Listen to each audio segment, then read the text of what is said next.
Je pensais honnêtement que je ne reverrais plus jamais son ex après leur dernière énorme dispute. Elle m'avait toujours dit qu'elle ne le supportait pas, qu'il se disputait constamment et qu'il était sorti de sa vie pour de bon. Alors, quand je suis arrivé à notre mariage et que je l'ai vu là, invité en secret, j'ai eu le cœur serré. Je m'appelle Nat Ford, et j'ai 39 ans. Je travaille comme architecte logiciel pour une start-up technologique du centre-ville, gagnant un salaire décent, mais rien de flashy. Je suis le genre de gars qui résout les problèmes discrètement, qui remarque des détails que d'autres manquent, et qui a toujours pensé que la loyauté comptait plus que l'apparence ou l'argent. Apparemment, je me suis trompé sur ce dernier point. Miranda Ford, eh bien, elle a gardé son nom de jeune fille Hartwell pour des raisons professionnelles, a 34 ans et travaille comme directrice des relations publiques pour l'une de ces firmes haut de gamme spécialisées dans la gestion de crise. Ironique, étant donné qu'elle était sur le point de créer la plus grande crise de ma vie. Elle est magnifique de cette manière polie, prête pour Instagram, qui fait que les autres femmes la détestent et que les hommes oublient leur propre nom. Je pensais que j'avais de la chance qu'elle me choisisse. Le mariage a eu lieu au Grand Metropolitan Hotel du centre-ville, l'un de ces endroits avec des sols en marbre et des lustres en cristal qui coûtaient plus cher pour une nuit que ce que la plupart des gens gagnaient en un mois. Miranda a insisté, bien sûr. L'image est tout dans mon métier, Nat, avait-elle dit quand j'avais suggéré quelque chose de plus petit. Nous devons faire une déclaration. Eh bien, elle a certainement fait une déclaration. Éric Rico Carmichael est entré dans notre réception comme s'il possédait l'endroit. Un M88, bâti comme s'il vivait à la salle de sport, ce qu'il faisait plus qu'il en possédait 3 à travers la ville, et portant un costume qui coûtait probablement plus cher que le paiement de ma voiture. Ses cheveux noirs étaient lissés en arrière, son sourire était trop blanc, et sa poignée de main était trop ferme quand Miranda nous a présentés. Rico, voici mon mari, Nat, dit-elle, et je jure qu'elle a insisté sur mari comme si c'était un titre temporaire. Félicitations, mec, dit Rico, mais ses yeux étaient déjà de retour sur Miranda. Tu es absolument magnifique, Mir. Cette robe te va incroyablement bien. Ma femme ne l'a jamais mentionné, mais j'ai essayé de rester calme et de me dire qu'ils avaient peut-être fait la paix. Peut-être que c'était inoffensif.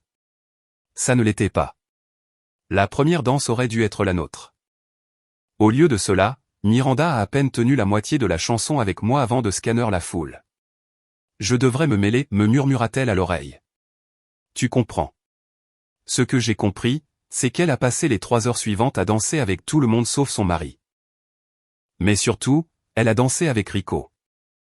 J'ai regardé depuis notre table d'honneur, buvant un whisky et essayant de sourire quand les invités me félicitaient. Mon frère Léo, un ex-policier avec une grande gueule et un bon cœur, s'est assis à côté de moi vers 22 heures. Ça va, Nat? Tu as l'air de quelqu'un à qui on a volé son argent de poche. Juste fatigué, mentis-je, regardant Miranda rire en jetant la tête en arrière à quelque chose que Rico lui avait murmuré à l'oreille. Ils étaient pressés l'un contre l'autre, sa main sur sa poitrine, son bras autour de sa taille. Si je ne savais pas mieux, je penserais qu'ils étaient le couple marié. C'est son ex, n'est-ce pas? Demanda Léo, suivant mon regard. Oui, Rico Carmichael. Elle a dit qu'ils ne pouvaient pas se supporter. Léo renifla. Frère, si c'est ça que la haine ressemble, je dois commencer à haïr plus de femmes. Toute la nuit, ils ont dansé ensemble, flirté comme si je n'existais pas, s'embrassé comme si c'était normal, et ont continué à disparaître pendant de longues périodes. La première fois qu'ils ont disparu, je me suis dit qu'ils se rattrapaient juste. La deuxième fois, j'ai commencé à devenir suspicieux. À la troisième fois, j'étais en colère. Madame Patterson, la tante âgée de Miranda, s'est penchée pendant leur 4e danse. Ils forment un si joli couple, n'est-ce pas? J'ai toujours pensé que Miranda aurait dû l'épouser à la place. À la place de qui? Demandai-je. Elle parut confuse. Oh, eh bien, je voulais juste dire. Elle s'interrompit, réalisant ce qu'elle avait dit.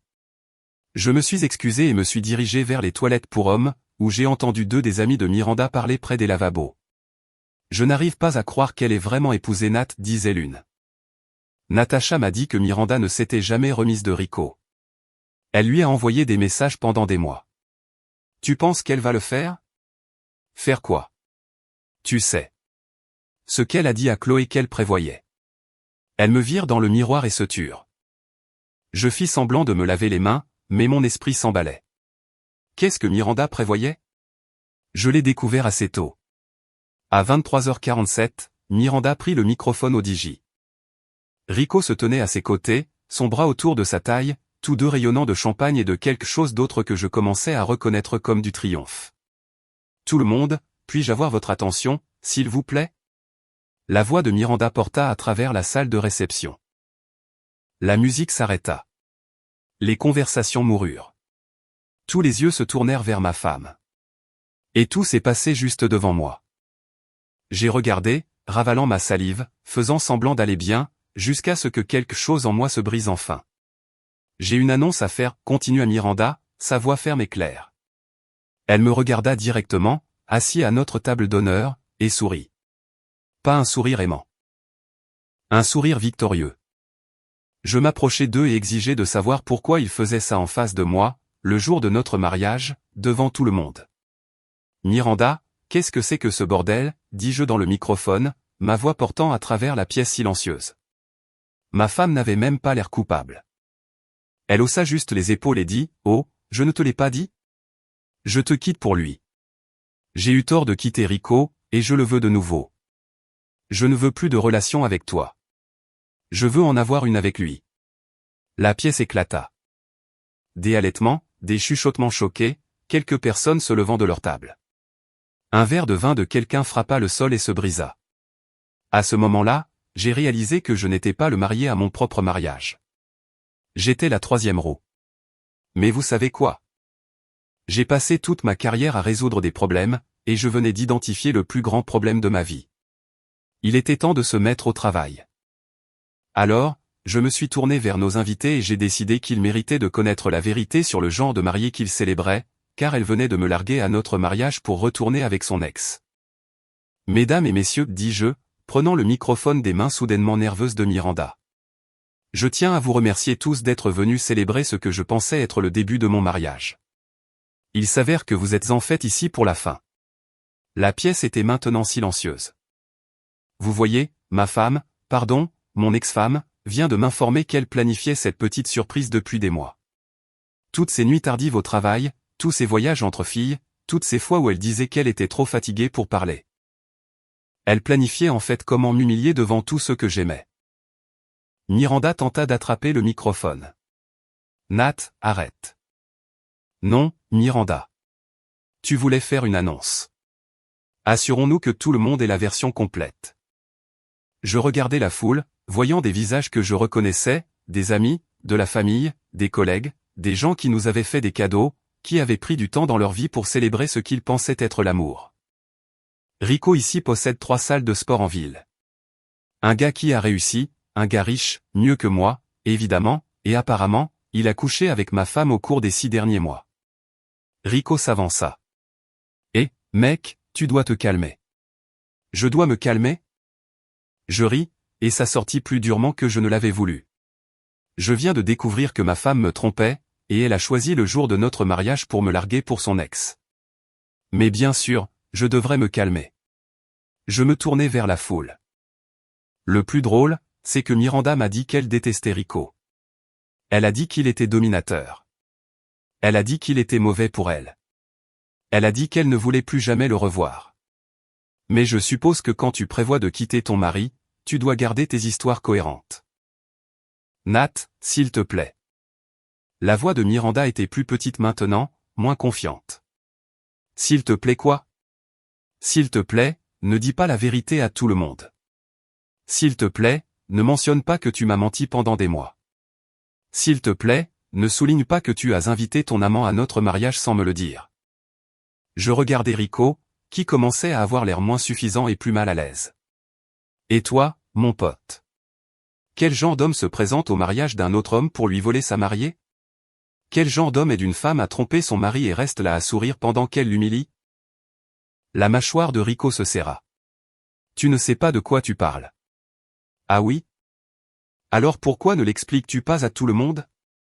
Explique comment tout cela est innocent.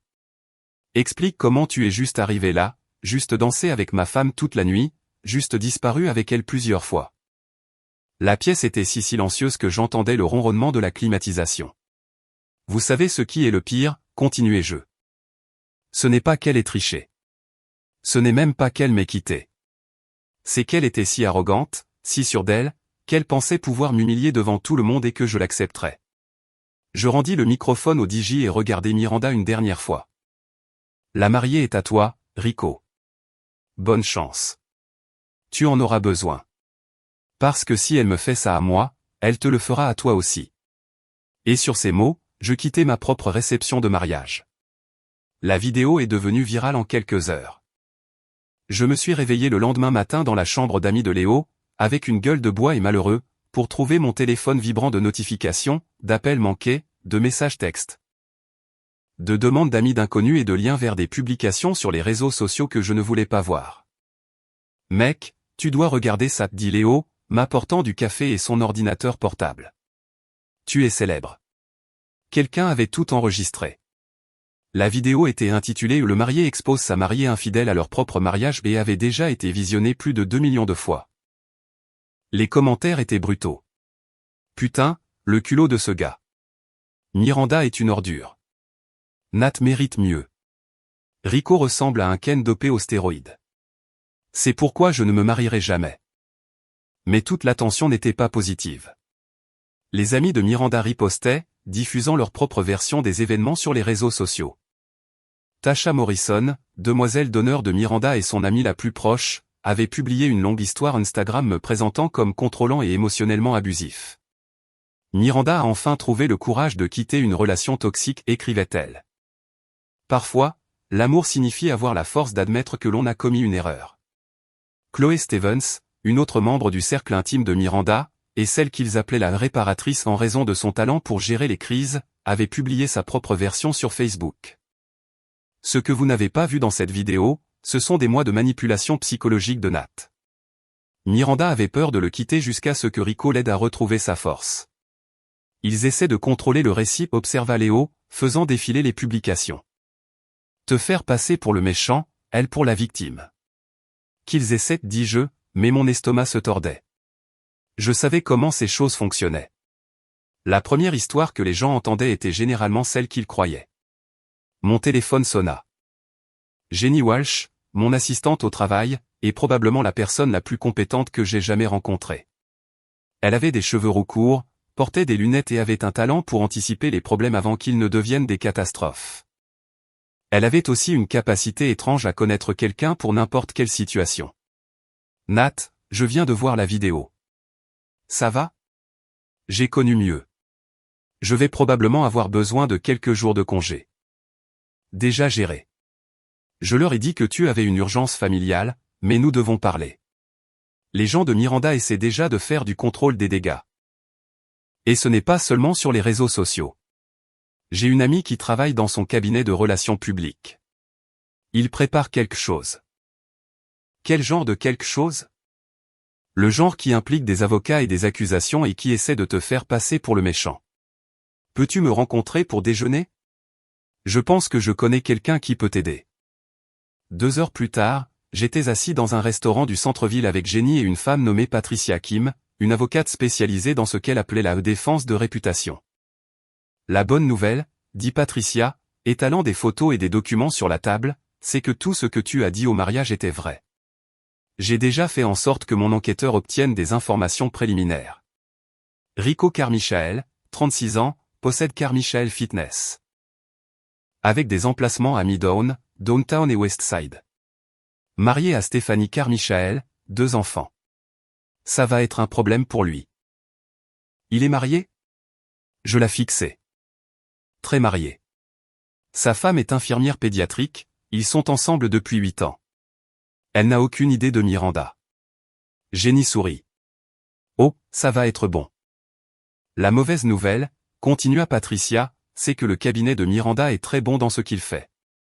Ils sont déjà en train de placer des histoires, de construire un dossier selon lequel tu étais psychologiquement abusif, qu'elle avait peur de te quitter. Que Rico aidait simplement une amie à échapper à une mauvaise situation. Mais ce ne sont que des mensonges. Bien sûr que oui. Mais des mensonges bien racontés peuvent être plus puissants que la vérité mal racontée. Nous devons prendre les devants. Elle fit glisser une tablette sur la table montrant le compte Instagram de Miranda. De nouvelles publications apparaissaient toutes les quelques heures. Des photos de bleu qui auraient pu provenir de n'importe quoi, accompagnées de légendes sur le fait de trouver enfin le courage de dire ma vérité. Des captures d'écran de messages textes qui ressemblaient à des menaces, mais qui étaient en fait sortis de leur contexte de conversation sur des fêtes d'anniversaire surprises et la planification de vacances. Elle est en train de monter un dossier, expliqua Patricia, se faisant passer pour une victime qui a finalement échappé. C'est en fait assez sophistiqué. Alors, que faisons-nous? Patricia sourit. Nous racontons la vraie histoire, et nous avons quelque chose qu'ils n'ont pas. Quoi? La vérité, et plus important encore, des preuves. Elle sortit un épais dossier. L'ami de Jenny au cabinet de relations publiques a été très utile. Apparemment, Miranda se vantait de son plan depuis des semaines, comment elle allait passer de toi à Rico, comment elle allait chronométrer l'annonce pour un impact maximal. Comment elle pensait que ce serait valorisant de prendre le contrôle de son propre récit. Elle a dit tout ça? Elle a dit tout ça et plus à plusieurs personnes qui ont gardé des enregistrements. Le sourire de Patricia s'élargit. Ne fais jamais confiance aux gens des relations publiques pour garder des secrets, Nat. Ils documentent tous secrètement tout pour leur propre protection. Jenny se pencha en avant. Il y a plus. Je connais un gars qui travaille à l'hôtel. Il a récupéré les images de sécurité de la nuit dernière. Miranda et Rico ne dansaient pas seulement. Ils s'embrassaient dans la salle de vestiaire, dans l'ascenseur, dans le couloir, devant la salle de bain. Tout ça pendant que tu étais assis à la table d'honneur. Et, ajouta Patricia, j'ai une amie qui travaille à la salle de sport de Rico. Apparemment, il racontait à tout le monde depuis des mois son aventure qui allait quitter son mari ennuyeux pour lui. Il a même montré des photos de Miranda en robe de mariée. Se vantant de la façon dont il allait voler la mariée. J'ai senti quelque chose de froid et de dur s'installer dans ma poitrine. Plus de tristesse. Plus de douleur. Quelque chose d'entièrement différent. Ils ont planifié ça, dis-je lentement. Ils ont réellement planifié de m'humilier devant tous ceux que j'aimais. Oh, ça s'améliore, dit Jenny. Miranda disait aux gens au travail qu'elle allait te prendre tout ce qu'elle pourrait au divorce. La moitié de tes économies, la moitié de tes stocks options, une pension alimentaire. Elle se vantait de la façon dont elle allait te détruire financièrement pendant qu'elle s'enfuyait avec Rico. Patricia hocha la tête. Le problème, c'est qu'elle est en fait dans une assez bonne position pour faire exactement cela. Tu es marié depuis 3 ans, elle gagne moins d'argent que toi, et si elle peut vendre l'histoire de l'abus, elle pourrait tout prendre, fini jeu. Elle pourrait tout prendre, confirma Patricia. Je me reculai dans la cabine, traitant cette information. Miranda ne m'avait pas seulement trompé. Elle ne m'avait pas seulement quitté. Elle avait orchestré un plan élaboré pour m'humilier publiquement, puis me détruire financièrement. Elle avait transformé notre mariage en une scène pour sa propre performance tordue. Alors, quelles sont mes options? Patricia et Jenny échangèrent un regard. Eh bien, dit Patricia lentement, nous pourrions jouer la défense, essayer de minimiser les dégâts, protéger tes biens, espérer que l'histoire s'estompe. Ou, demandai-je. Jenny sourit. Ou nous pourrions jouer l'attaque. Qu'est-ce que ça veut dire? Patricia se pencha en avant. Ça veut dire que nous arrêtons de réagir à leurs mouvements et que nous commençons à faire les nôtres. Ça veut dire que nous arrêtons de les laisser contrôler le récit et que nous commençons à raconter la vraie histoire. Ça veut dire que nous arrêtons de jouer la victime et que nous commençons à jouer pour gagner. J'écoute. Miranda pense qu'elle est intelligente. Elle pense qu'elle a tout planifié, mais elle a commis une erreur cruciale. Laquelle? Le sourire de Patricia était tranchant comme une lame. Elle t'a sous-estimé. Le premier coup a été tiré à 9h du matin, lundi. J'étais de retour au travail, essayant de faire comme si tout était normal, quand mon téléphone a commencé à vibrer de notifications. Jenny avait fait des merveilles pendant le week-end. Regarde Instagram, dit-elle, apparaissant à mon bureau avec du café et un sourire satisfait. Stéphanie Carmichael, la femme de Rico, avait posté une série de photos. Rico avec une autre femme dans divers restaurants et hôtels de la ville. Les relevés de cartes de crédit de Rico montrant des charges dans des bijouteries et des hôtels chers. Et enfin, une capture d'écran de messages textes entre Rico et Miranda, y compris plusieurs qui étaient extrêmement explicites sur ce qu'ils prévoyaient de faire après s'être débarrassés du mari. La légende était simple, parfois, on ne sait pas qui on a épousé. Je demande le divorce aujourd'hui. Trompeur, menteur, karma. Comment as-tu? Je commençais. Je connais quelqu'un qui connaît quelqu'un, dit Jenny. Stéphanie méritait de connaître la vérité, et maintenant elle l'a dit. En quelques heures, l'histoire avait changé. Rico n'était plus le héros aidant une femme à échapper à un mariage abusif. C'était un mari infidèle qui avait détruit 2 mariages pour ses propres désirs égoïstes. Mais l'équipe de Miranda ne baissait pas les bras. À midi, Chloé Stevens avait posté une réponse affirmant que Stéphanie mentait, que les messages textes étaient faux, que Rico était en fait séparé de sa femme depuis des mois. Elle avait fourni des preuves sous forme de contrats de location d'appartements et de témoignages de personnes affirmant que Rico vivait seul. Elle est bonne, admit Patricia quand je l'appelais. Chloé Stevens a la réputation de pouvoir tout retourner. Elle a un jour convaincu les médias qu'un PDG pris en flagrant délit de détournement de fonds menait en fait une enquête secrète sur la fraude d'entreprise. Alors quoi maintenant? Maintenant, nous passons à la vitesse supérieure. Ce soir-là, je me suis retrouvé garé devant la salle de sport phare de Rico à Midtown. Léo était assis sur le siège passager, mangeant des plats chinois à emporter et commentant. C'est très harcelant, mon frère. Tu es sûr de ça? Je ne harcèle pas. Je fais de la reconnaissance. C'est ce que disent tous les harceleurs. La Porsche 911 de Rico était garée sur la place VIP juste devant la salle de sport, brillante sous les réverbères. Elle était rouge, bien sûr. Tout chez Rico était conçu pour crier « Regardez-moi ». Il est là, dit Léo alors que Rico sortait de la salle de sport. Même à 20h, il avait l'air de poser pour la couverture d'un magazine de fitness. Débardeur montrant ses bras, short montrant ses jambes, shake protéiné dans une main et sac de sport dans l'autre. Il parlait au téléphone et sa voix portait à travers le parking.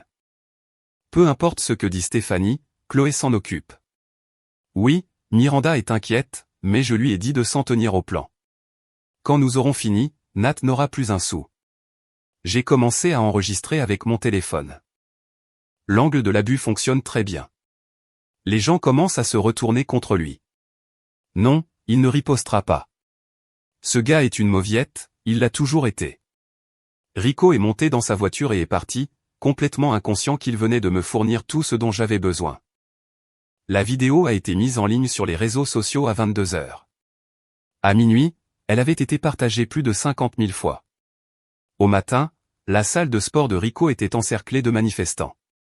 Brisé de foyer, il disait une pancarte. Rico le menteur disait une autre. Quelqu'un avait graffé trompeur sur les vitrines de la salle de sport. Mais les vrais dégâts se produisaient en ligne. Les avis pour les salles de sport de Rico chutaient à mesure que les gens annulaient leurs abonnements et laissaient des commentaires cinglants. Ses partenaires commerciaux prenaient leur distance, les sponsors se retiraient de ces compétitions de fitness. Miranda tenta de contrôler les dégâts avec une vidéo en direct sur Facebook affirmant que les paroles de Rico avaient été sorties de leur contexte, qu'il essayait simplement de la protéger de mon harcèlement continu. Mais la section des commentaires racontait une autre histoire. Ma fille, arrête. Nous avons tous vu la vidéo du mariage. Tu as trompé ton mari à ton propre mariage. Rien de ce que tu dis ne compte plus maintenant. Rico est marié avec des enfants. Tu es une briseuse de foyer. C'est à ça que ressemble le karma. Mercredi matin, j'ai reçu un appel de Patricia. Nous avons un problème, dit-elle. Miranda intensifie. Elle a déposé une ordonnance restrictive contre toi, alléguant du harcèlement et du harcèlement criminel. Elle a également déposé une plainte à la police, affirmant que tu la menaçais. C'est insensé. Je ne lui ai même pas parlé depuis le mariage. Je sais, mais elle a des preuves. Des captures d'écran de messages menaçant soi-disant de ton numéro de téléphone, des déclarations de témoins de ses amis affirmant que tu l'as suivi, des photos de ta voiture prétendument garée devant son appartement. Tout est faux. Tout est faux, mais convaincant. Elle joue pour de bon maintenant, Nat. Si cette ordonnance restrictive aboutit, cela soutiendra son récit d'abus. Et si la police croit ces allégations de harcèlement, je pourrais être arrêté. Tu pourrais être arrêté. Je me suis assis dans mon bureau, regardant par la fenêtre la ville en contrebas. Quelque part là-bas, Miranda et Rico se félicitaient probablement de leur brillante stratégie. Ils pensaient m'avoir acculé. Ils avaient tort. Patricia, dis-je. J'ai besoin que tu organises une réunion. Avec qui? Tout le monde. Les amis de Miranda, les partenaires commerciaux de Rico, tous ceux qui les ont aidés à répandre des mensonges. Il est temps pour une petite séance de vérité. Nat, je ne pense pas que ce soit une bonne idée. Si tu violes l'ordonnance restrictive. Je ne violerai rien, mais je vais m'assurer que tout le monde sache exactement qui ils ont soutenu. Cet après-midi-là, Jenny est entrée dans mon bureau avec un épais dossier et un sourire sinistre. Tu te souviens que j'ai dit que je connaissais quelqu'un qui connaissait quelqu'un? Oui. Eh bien, mon gars vient de livrer quelque chose de très intéressant. Elle a ouvert le dossier et a étalé des dizaines de photos, de documents et de courriels imprimés. Il s'avère que Miranda et Rico planifient cela depuis bien plus de 6 mois. J'ai pris une des photos. Elle montrait Miranda et Rico ensemble dans un restaurant, clairement en rendez-vous. L'horodatage montrait que c'était d'il y a 8 mois, juste 2 semaines après que Miranda et moi nous soyons fiancés. Elle trompait avant même que nous commencions à planifier le mariage. Ça s'améliore. Regarde ça. Jenny m'a tendu une impression d'une chaîne de courriel entre Miranda et Chloé. L'objet était Opération Amélioration. J'ai lu avec incrédulité alors que Miranda exposait tout son plan. Comment elle allait me faire traîner jusqu'au mariage pour éviter d'avoir l'air d'une mariée en fuite. Comment elle allait monter un dossier d'abus pour maximiser son règlement de divorce. Comment elle allait chronométrer la révélation pour une humiliation maximale et une attention médiatique afin de renforcer son propre profil dans le monde des relations publiques. Elle utilisait notre mariage comme un coup de pub, dis-je lentement. Et un moyen de gagner de l'argent. Regarde les documents financiers. Jenny m'a montré des relevés bancaires, des rapports de crédit et des évaluations d'actifs. Miranda avait systématiquement documenté tout ce que nous possédions, tout ce que je gagnais, chaque investissement que j'avais fait. Elle avait même pris des photos de biens familiaux et d'objets chers dans notre appartement. Elle cataloguait tout ce qu'elle prévoyait de prendre, expliqua Jenny. Et selon cette courriel, elle prévoyait de prétendre que tu lui avais tout donné volontairement parce que tu te sentais coupable d'être abusif. J'ai senti cette sensation froide et dure dans ma poitrine s'intensifier. Il y a plus, dit Jenny doucement. Elle ne prévoyait jamais de rester avec Rico non plus. Quoi? Regarde cette courriel à son amie Sarah à Los Angeles. Jenny me tendit une autre impression. Elle appelle Rico son tremplin. Elle dit qu'elle va l'utiliser pour s'éloigner de toi, puis le larguer une fois qu'elle sera établie dans sa nouvelle vie. Elle plaisante même sur le fait de prendre la moitié de son entreprise de gym lors de leur éventuelle rupture.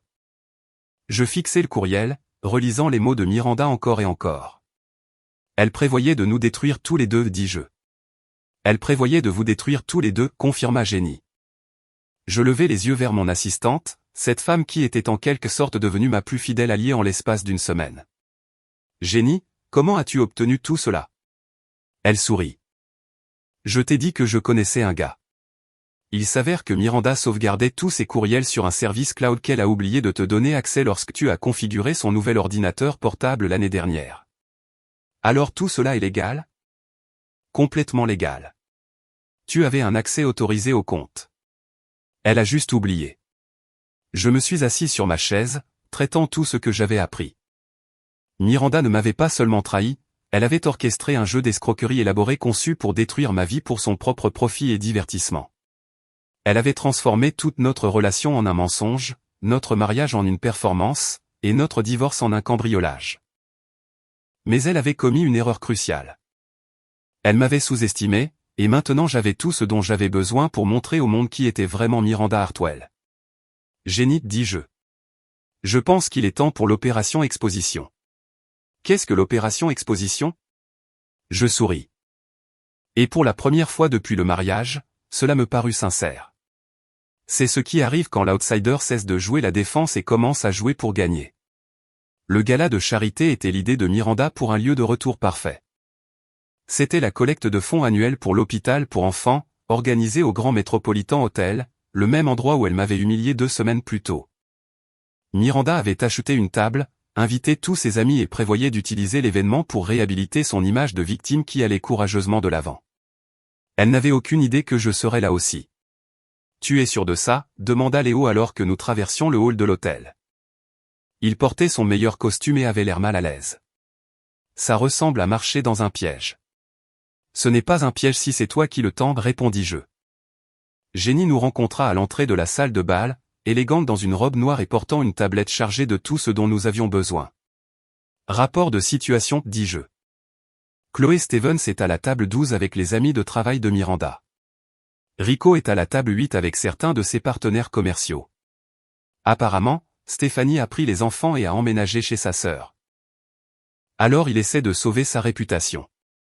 Miranda est à la table d'honneur avec les membres du conseil d'administration de l'hôpital. Et nos invités surprises. Jenny sourit. Table 15. Ils sont très excités de rencontrer Miranda. J'ai regardé à travers la salle de bal et je les ai repérées immédiatement. 3 femmes que je n'avais jamais rencontrées, mais qui étaient devenues très importantes pour le divertissement de ce soir. Sarah Chen de Los Angeles, l'amie de Miranda qui avait reçu ses emails incriminants. Jessica Torres, une ancienne cliente du cabinet de relations publiques de Miranda qui avait des histoires très intéressantes à raconter. Et Maria Santos, une ancienne employée de la salle de sport de Rico qui avait été licenciée pour avoir refusé de mentir sur ses allées et venues lors de ses voyages d'affaires avec Miranda. Toutes les 3 avaient été très impatientes d'assister à l'événement de ce soir une fois que Jenny leur avait expliqué la situation. Que le spectacle commence, dis-je. Le premier acte commença pendant le cocktail. J'approchai Chloé Stevens alors qu'elle parlait à un groupe de donateurs potentiels, tous me reconnaissant de la vidéo de mariage virale. Chloé, dis-je agréablement. Si bon de te revoir. Elle se tourna et je la regardai passer par la surprise, l'agacement et le calcul. Nat, je suis surprise que tu sois là. Pourquoi ne le serais-je pas? C'est pour une bonne cause. Je souris aux donateurs. Mesdames, messieurs, je ne pense pas que vous ayez rencontré Chloé Stevens. C'est elle qui a aidé mon ex-femme à répandre toutes ces histoires intéressantes sur moi. L'une des donatrices, une femme âgée aux yeux vifs, nous regarda avec intérêt. Oh, vous êtes le marié de cette vidéo. Celui où votre femme vous a quitté pour son ex-petite amie. C'est moi. Et Chloé ici a travaillé très dur pour convaincre les gens que je le méritais. Je sortis mon téléphone. Voulez-vous entendre ce qu'elle pense vraiment de la situation? Avant que Chloé ne puisse m'arrêter, j'ai diffusé un enregistrement que Jenny avait obtenu d'une des autres amies de Miranda. La voix de Chloé fut claire. Tout ce truc d'abus est total, mais Miranda a besoin d'une histoire qui la rende sympathique. Nat est en fait un gars décent, mais décent ne vend pas de magazine. Les donateurs fixèrent Chloé, dont le visage était devenu pâle. C'est sorti de son contexte, balbutia-t-elle. Est-ce le cas? Je jouai un autre extrait.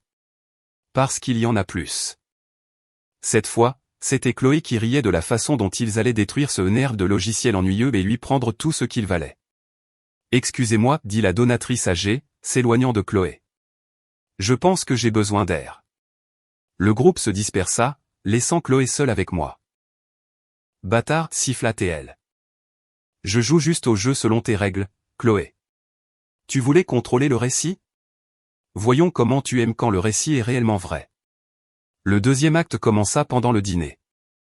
J'avais demandé quelques minutes pour parler de la mission de l'hôpital, ce que les organisateurs m'avaient accordé puisque j'avais fait un don substantiel. Ce qu'ils ne savaient pas, c'est que mon discours allait porter sur plus que des enfants malades. Mesdames et messieurs, commençai-je, debout au pupitre avec le microphone à la main. Il y a 2 semaines, je me suis tenu dans cet hôtel même et j'ai appris quelque chose d'important sur la vérité et les mensonges. Je pouvais voir Miranda à la table d'honneur, son visage figé dans un sourire qui n'atteignait pas ses yeux. Rico était à sa table, l'air de vouloir s'enfuir. J'ai appris que parfois les gens vous mentiront en souriant.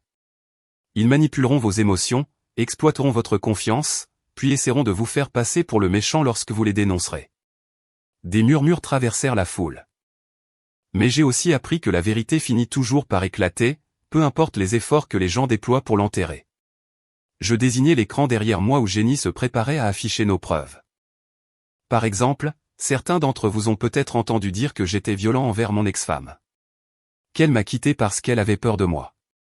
Que Rico Carmichael aidait simplement une amie à échapper à une situation dangereuse. La première image apparut à l'écran. L'email de Miranda à Sarah parlant de l'opération Upgrade. Ceci est un email que mon ex-femme a envoyé à son ami il y a 8 mois décrivant son plan d'utiliser notre mariage comme un tremplin vers une vie meilleure. Comme vous pouvez le voir, il n'y a aucune mention d'abus. Juste un plan froid et calculé de manipulation et de tromperie. Des halètements résonnèrent dans la salle de bal. Je pouvais voir des gens à la table de Miranda se tourner pour la regarder. L'image suivante était les messages textes de Rico parlant de me prendre tout ce que je valais. Et voici Rico Carmichael, le héros de cette histoire, discutant de la façon dont il va aider à me détruire financièrement alors qu'il est toujours marié à sa femme et lui ment sur ses allées et venues. D'autres images suivirent. Des relevés bancaires montrant le catalogage systématique de nos biens par Miranda. Des photos d'elle et de Rico ensemble datant de près d'1 an. Des captures d'écran de conversation où il plaisantait sur ma crédulité et planifiait exactement comment il m'humilierait. La vérité, dis-je, c'est que je n'étais pas victime de violences domestiques. J'étais victime d'un jeu d'escroquerie élaboré conçu pour voler mon argent et détruire ma réputation pour le divertissement de 2 personnes qui pensaient être plus intelligentes que tout le monde. La salle de bal était maintenant silencieuse. Mais voici le truc avec les jeux d'escroquerie, continuai-je. Il ne fonctionne que si la victime ne comprend pas ce qui se passe. Et une fois qu'il le comprend, je souris. Eh bien, disons simplement que le jeu change. J'ai fait un signe de tête à Jenny qui s'était positionnée près de la table 15. J'aimerais vous présenter des personnes qui ont leurs propres histoires à raconter sur Miranda Hartwell et Rico Carmichael. Sarah Chen se leva la première. Je suis Sarah Chen de Los Angeles. Miranda est mon amie depuis 5 ans et j'ai des centaines de mails où elle décrit son plan de manipuler et de tromper Nat Ford. Elle m'a demandé de mentir pour soutenir son histoire d'abus. Quand j'ai refusé, elle a menacé de détruire ma carrière. Jessica Torres était la suivante. Je suis Jessica Torres. Le cabinet de relations publiques de Miranda m'a représenté l'année dernière alors que je traversais un divorce difficile. Elle m'a convaincu de faire de fausses allégations d'abus contre mon ex-mari. Puis a utilisé l'attention des médias pour promouvoir sa propre entreprise. Quand les mensonges se sont effondrés, elle m'a complètement abandonné. Enfin, Maria Santos se leva. J'ai travaillé à la salle de sport de Rico pendant 2 ans. Il m'a demandé de mentir sur son emploi du temps pour couvrir son affaire avec Miranda. Quand j'ai refusé, il m'a renvoyé et a répandu des rumeurs selon lesquelles je volais dans la caisse. Je suis au chômage depuis 6 mois à cause de ces mensonges. La salle de bal éclata. Les gens se levaient, parlaient fort, pointaient du doigt Miranda et Rico. Je pouvais voir les membres du conseil à la table d'honneur se distancer de Miranda, reculant littéralement leur chaise loin d'elle. La vérité, dis-je dans le microphone, c'est que Miranda Hartwell et Rico ne sont pas des héros. Ce sont des prédateurs qui détruisent la vie des gens pour leur propre profit et amusement. Et ils sont très, très bons pour faire passer leurs victimes pour les méchants. Je regardais directement Miranda, qui était assise, figée à la table d'honneur. Mais pas ce soir. Le 3e acte fut le final. Alors que la foule bourdonnait de choc et de colère, je me dirigeai vers la table de Miranda. Elle leva les yeux vers moi avec une haine pure dans le regard. « Bonjour, Miranda. »« Fils de putain, murmura-t-elle. Tu as tout détruit. »« Non, dis-je calmement. Tu as tout détruit. Je me suis juste assuré que tout le monde puisse le voir. » Rico apparut à ses côtés, le visage rouge de colère. « Tu te crois si intelligent, n'est-ce pas?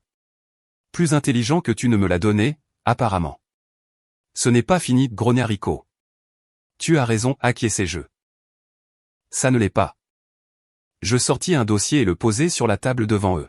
« Qu'est-ce que c'est ?» demanda Miranda. « Tes papiers de divorce. »« Et Rico, les tiens te seront remis demain matin. » Il s'avère que Stéphanie a trouvé un très bon avocat. Miranda ouvrit le dossier et son visage devint blanc. « Tu ne peux pas. Ces chiffres. Ces chiffres représentent exactement ce à quoi tu as droit selon la loi californienne lorsque tu commets l'adultère et que tu tentes de frauder ton conjoint, c'est-à-dire essentiellement rien. » Je souris. « Oh, et Rico, ce 2e jeu de papier vient de tes partenaires commerciaux. Ils te rachètent la franchise de salle de sport. Apparemment, ils ne pensent pas qu'un menteur et tricheur soit bon pour la marque. » Rico se jeta sur moi, mais Léo apparut de nulle part et le retint par le bras. « Doucement, les muscles, dit Léo. Beaucoup de témoins ici. Tu veux vraiment ajouter l'agression à ta liste de problèmes. » La sécurité se dirigeait déjà vers notre table. La soirée était finie et tout le monde le savait. C'est ce qui arrive, dis-je à Miranda et Rico, quand on sous-estime le nerd logiciel ennuyeux. Je me retournai et m'éloignai, les laissant assis à leur table, entourés d'étrangers qui les fixaient et chuchotaient. Alors que j'atteignais la sortie, Jenny me rattrapa. « Comment te sens-tu » demanda-t-elle. J'y réfléchis un instant. 2 semaines auparavant, j'avais été humilié devant tous ceux que j'aimais. Ce soir, j'avais rendu l'appareil avec intérêt. Je me sens, dis-je, comme si je ne faisais que commencer. 3 jours après le gala de charité, Miranda fit sa dernière tentative désespérée. Je travaillais tard au bureau quand la sécurité du bâtiment appela pour me dire qu'il y avait une situation dans le parking souterrain. J'ai trouvé Miranda assise sur le capot de ma voiture, vêtue d'une courte robe noire et tenant une bouteille de vin. « Bonjour, Nat, dit-elle, glissant de la voiture avec une grâce étudiée. Nous devons parler. Non, nous n'avons pas à parler. Et tu violes l'ordonnance restrictive que tu as déposée contre moi. Elle rit. J'ai retiré l'ordonnance restrictive ce matin, ainsi que le rapport de police. Chloé pensait que c'était une façon de montrer bonne foi. Bonne foi pourquoi? Miranda s'approcha et je perçus une odeur de parfum coûteux mêlé de vin. Elle était ivre, mais pas ivre au point d'être incohérente. Ivre de façon calculée. Je veux faire un marché, dit-elle. Quel genre de marché? Le genre où nous nous sortons tous les deux de ce pétrin avec notre dignité intacte. Elle leva la bouteille de vin. C'est un Château Margaux 1996. Il m'a coûté $1200. Je pensais que nous pourrions le partager pendant que nous discutons des termes. Des termes pourquoi? Notre pacte de destruction mutuelle. Elle sourit, mais son sourire n'atteignait pas ses yeux. Admets-le, Nat. Tu m'as fait du mal. Je t'ai fait du mal. Si nous continuons comme ça, nous allons tous les deux nous retrouver sans rien. Je m'adossai à ma voiture, curieux malgré moi. J'écoute. Tu laisses tomber les preuves que tu as sur l'opération Amélioration. Tu arrêtes de parler aux journalistes. Tu arrêtes de poster sur les réseaux sociaux. Tu arrêtes de monter mes amis contre moi. En échange, je m'excuserai publiquement pour l'incident du mariage et nous partagerons nos biens 50-50e au lieu d'essayer de te prendre tout. Et Rico? Rico est le problème de Rico maintenant. J'en ai fini avec lui. Elle but une gorgée de la bouteille de vin. Il s'avère que tu avais raison à son sujet. Il essaie déjà de tout me reprocher, affirmant que je l'ai séduit et manipulé pour qu'il m'aide. Choquant. Le fait est que nous pouvons en finir ici et maintenant. Nous avons tous les deux fait des erreurs. Non, l'interrompis-je. Tu as fait des erreurs. Je viens de me marier. La façade de Miranda se fissura légèrement. Ne sois pas moralisateur, Nat. Tu as apprécié ça. La vengeance, l'humiliation publique, le sentiment de pouvoir. Tu as apprécié de me détruire. Elle n'avait pas tort. J'avais apprécié. Plus que je n'aurais probablement dû. Peut-être, admis-je. Mais je n'ai pas commencé cette guerre. Non, mais tu peux y mettre fin. Elle s'approcha à nouveau, assez près pour que je puisse voir le désespoir derrière son maquillage soigneusement appliqué. Nous étions bien ensemble autrefois, Nat. Avant que tout ne se complique. Nous pourrions être bien ensemble à nouveau. Tu essaies sérieusement de me séduire en ce moment? J'essaie de nous sauver tous les deux. Elle posa sa main sur ma poitrine. Pense-y. Nous retournons aux médias, nous leur disons que nous avons réglé les choses, que nous avons réalisé que nous avions tous les deux fait des erreurs. Nous avons un divorce discret, nous partageons tout équitablement, et nous passons à autre chose. Et qu'en est-il de toutes les personnes que tu as blessées? Sarah, Jessica, Maria. Qu'en est-il de Stéphanie et de ses enfants? L'expression de Miranda se durcit. Qu'en est-il d'elle? La vie est compliquée, Nat. Les gens sont blessés. Ce n'est pas ma responsabilité. Ça l'est quand c'est toi qui les blesses. Mon Dieu, tu es si naïf. Elle recula, sa tentative de séduction abandonnée. Tu penses que tu es le héros de cette histoire? Tu penses que ce que tu as fait au gala était noble? Je pense que c'était honnête. C'était cruel. Et c'était public. Et c'était conçu pour m'humilier devant tous ceux avec qui je travaille. Elle but une autre gorgée de la bouteille de vin. En quoi est-ce différent de ce que je t'ai fait? Parce que ce que j'ai dit était vrai. La vérité n'a pas d'importance, Nat. La perception a de l'importance. Et en ce moment, la perception est que tu es un ex-mari vindicatif qui ne peut pas lâcher prise. Elle sortit son téléphone et me montra l'écran.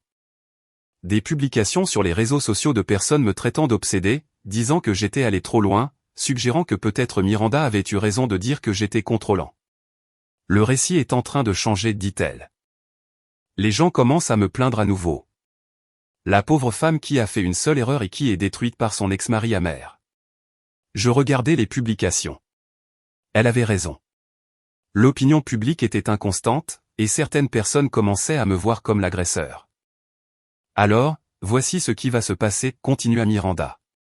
Tu vas accepter mon offre, ou je vais te détruire de la même manière que tu m'as détruite. J'ai encore des amis dans cette ville, Nat. J'ai encore des connexions. Je peux te rendre la vie très, très difficile. C'est une menace. C'est une promesse. Elle sourit, et cette fois c'était sincère. Froide et calculatrice, mais sincère.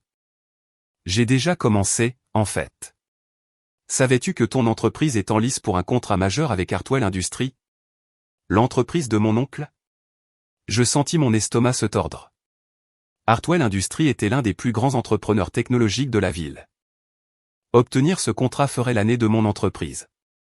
J'ai déjeuné avec oncle Richard hier, continua Miranda. Je lui ai tout raconté sur mon ex-mari abusif et sa campagne vindicative contre moi.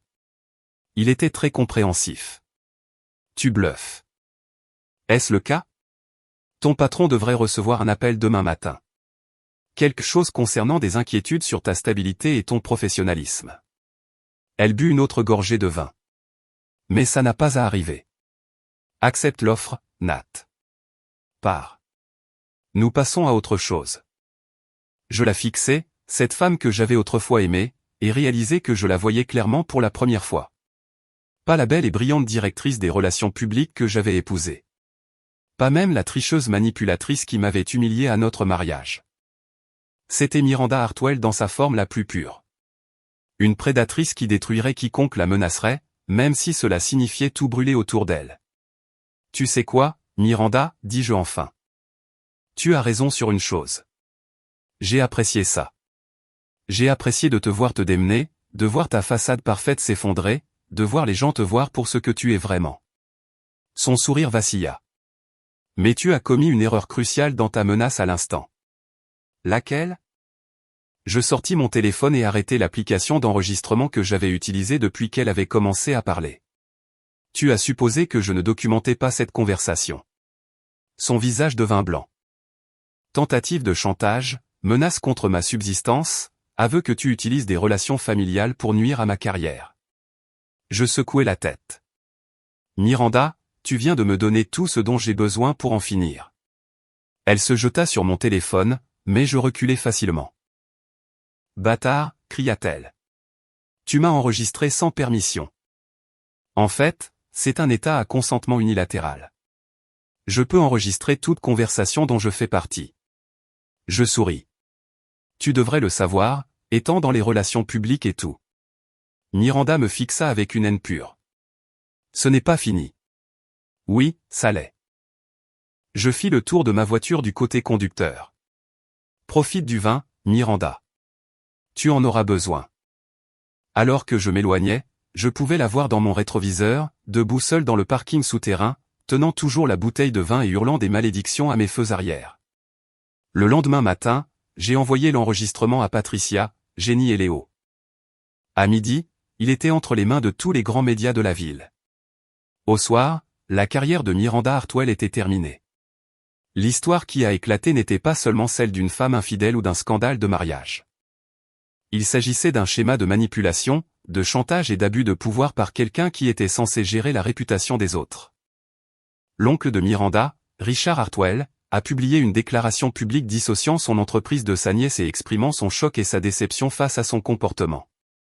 Et je l'ai regardé se dérouler sur mon écran avec la même satisfaction tranquille que l'on ressent lorsqu'une tempête purifie enfin l'air. Le contrat avec mon entreprise a été signé et estampillé comme prévu, sans la moindre hésitation, comme si l'univers me rappelait que la compétence survit au scandale et que la vérité finit toujours par imposer sa loi. Les retombées se sont propagées rapidement après cela, non pas en de fortes explosions, mais dans l'érosion constante et humiliante de réputation qui avait été bâtie sur le charme, les relations, et la supposition que personne ne vérifierait jamais les faits.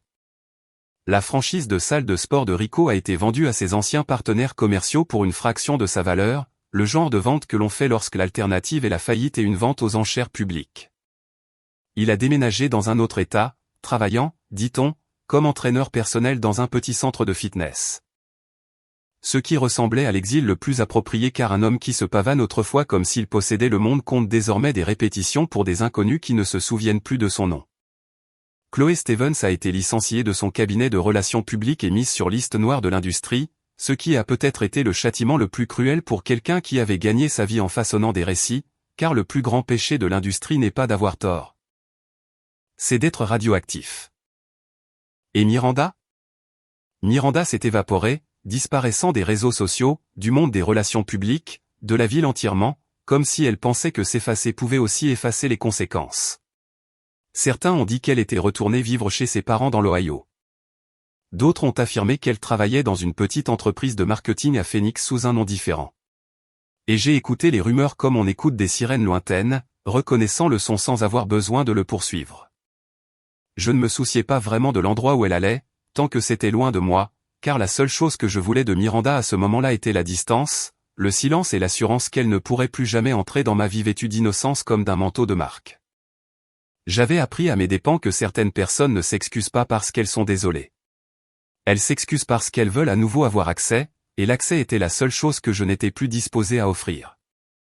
6 mois plus tard, j'étais assis dans mon bureau lorsque Jenny frappa à la porte avec une expression sur le visage comme si elle venait de voir un fantôme traverser le hall.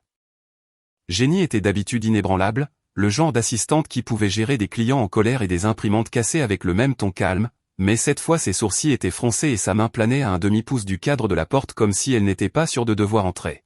« Vous avez une visiteuse, dit-elle, sa voix prudente. »« Qui est-ce » demandai-je, supposant déjà que c'était un autre client essayant de renégocier les termes maintenant que le scandale s'était calmé. « Stéphanie Carmichael, dit-elle, toujours perplexe.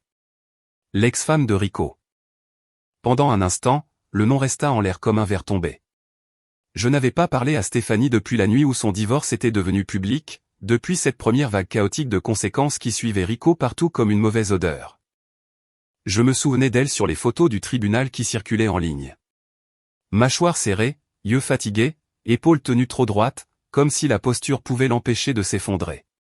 Sur chaque photo, elle ressemblait à quelqu'un qui avait ravalé un cri et décidé de vivre quand même. « Faites-la entrer, dis-je, et ma voix sortit plus calme que je ne me sentais. Stéphanie entra dans mon bureau, l'air fatigué mais déterminé, portant une enveloppe cartonnée comme si elle pesait plus que du papier. Ses vêtements étaient simples, professionnels, et légèrement usés sur les bords, comme si elle vivait dans le pragmatisme depuis des mois. Il n'y avait pas de maquillage pour adoucir son visage, pas de bijoux pour détourner l'attention de la réalité dans ses yeux, juste la concentration brute de quelqu'un qui avait décidé que la peur était un luxe qu'elle ne pouvait pas se permettre. « Monsieur Ford, dit-elle, me serrant la main. Sa poignée était ferme mais non agressive, et sa paume était froide à cause de l'air hivernal extérieur. « Merci de me recevoir. »« Bien sûr, dis-je, désignant la chaise en face de mon bureau. »« Comment allez-vous » Elle expira lentement en s'asseyant, comme si le simple fait de répondre à cette question exigeait de choisir entre l'honnêteté et la survie. « Mieux, dit-elle, puis fit une pause, puis se corrigea. « Différemment. Certains jours mieux.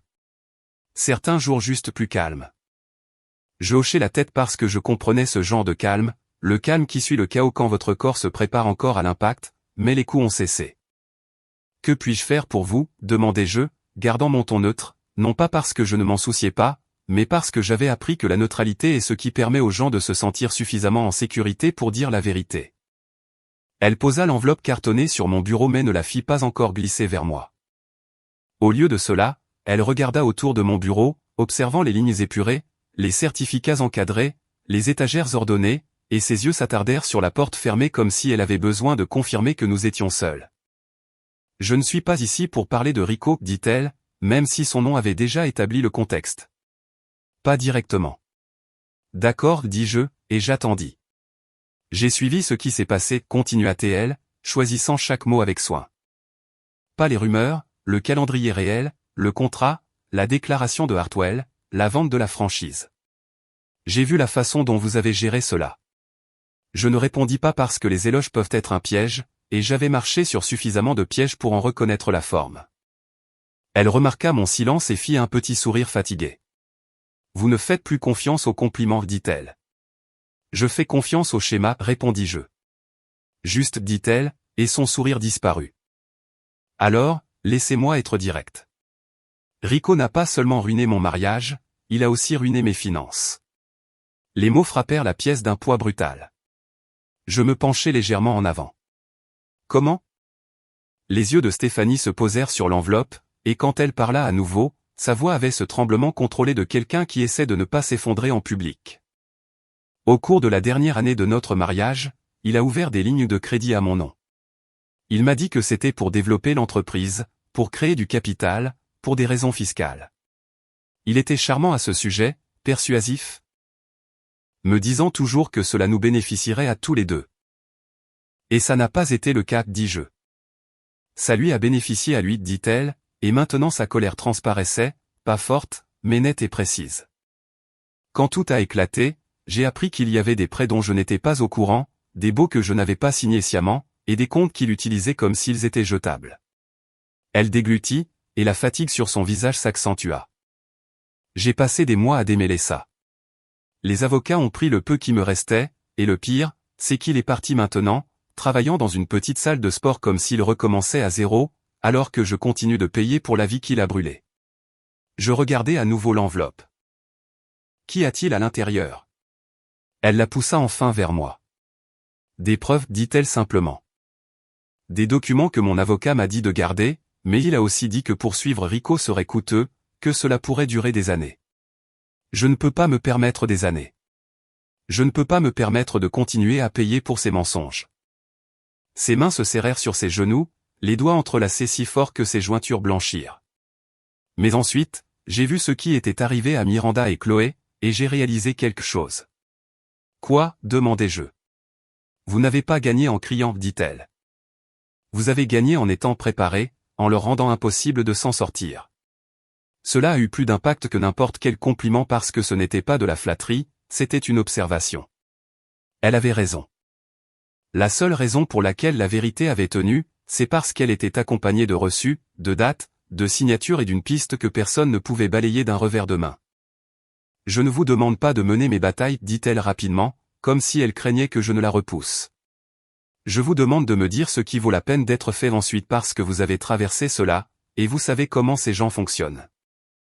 J'ai étudié son visage, l'épuisement sous la détermination, la façon dont elle se tenait comme quelqu'un qui se préparait à un vent constant. Elle n'essayait pas de se venger sur les réseaux sociaux ni de lancer une campagne de rumeurs. Elle ne demandait pas le chaos. Elle demandait une feuille de route pour sortir des décombres, et la différence était importante. Vous voulez une stratégie, dis-je. Je veux la justice, corrigea-t-elle doucement, puis ajouta, ou du moins une fin. J'ai posé les papiers avec soin, alignant les bords comme je le faisais toujours quand je voulais que mes pensées s'alignent aussi. Puis je me suis adossé à ma chaise et j'ai réfléchi à la question, non pas comme une hypothèse, mais comme une promesse prenant forme dans l'air, parce que certaines conversations ne demandent pas seulement des conseils, elles demandent une alliance. Et pour la première fois en 6 mois, j'ai réalisé que l'histoire ne se terminait pas avec Miranda disparaissant dans le désert ou Rico se cachant dans un autre état. Elle changeait. Elle devenait quelque chose de plus calme, de plus tranchant et de bien plus dangereux pour les gens qui pensaient que la distance était la même chose que l'évasion. Mieux.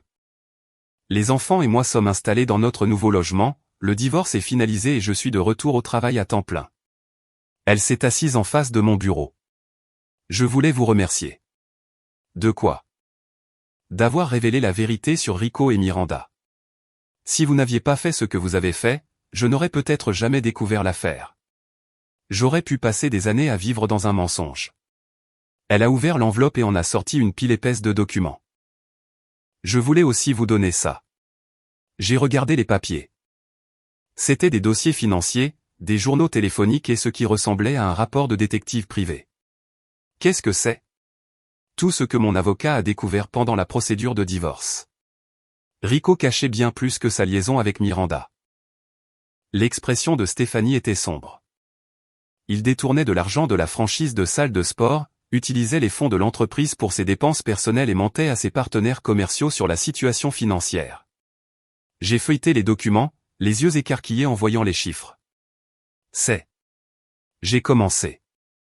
Plus de 200 000 $ d'activités frauduleuses a terminé Stéphanie.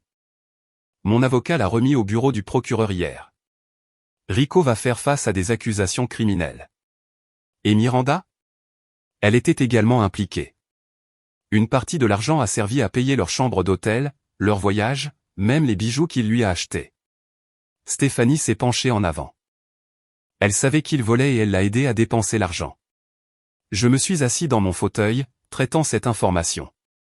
Même après tout ce qui s'était passé, Miranda avait réussi à me surprendre par l'ampleur de sa corruption. Pourquoi me dites-vous cela? J'ai demandé. Parce que vous méritez de savoir. Et parce que...